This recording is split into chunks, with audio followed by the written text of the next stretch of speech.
অসমত আপোনালোক সকলোৱে জানে যে আমি 1 লাখ চৰকাৰী চাকৰি দিয়াৰ পণ লৈ আমি কাম কৰি আছো।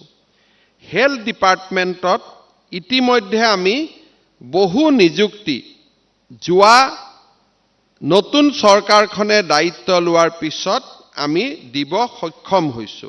আমাৰ নতুন মেডিকেল কলেজসমূহতো প্ৰায় 2400 নিযুক্তিৰ কাম অহা এসপ্তাহৰ ভিতৰতে এডভাৰটাইজ আৰম্ভ হ'ব। আমাৰ গ্ৰেড 3 আৰু গ্ৰেড 4ৰ এটা পৰীক্ষা আমাৰ যোৱা কেইদিনমান আগতে হৈ গৈছে আৰু অহা কেইদিনমান পিছত আমাৰ গ্ৰেড 3ৰ আৰু এটা পৰীক্ষা আৰম্ভ হ'ব।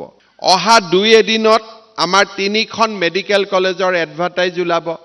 তাতো 100 গৰাকীকৈ জিএনএমৰ চাকৰি ওলাব।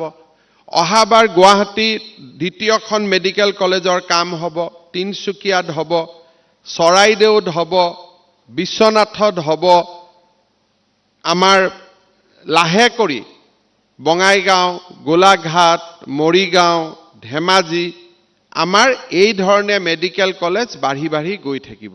অৰ্থাৎ এই 1 লাখ চাকৰিৰ গোটেই প্ৰচেষ্টাত আমাৰ স্বাস্থ্য বিভাগত প্ৰায় 12,000 নিযুক্তি আমি কৰিবলৈ সক্ষম হ'ম। কিছু আমি কৰিছো, অনাগত দিনত আমি কৰি থাকিম।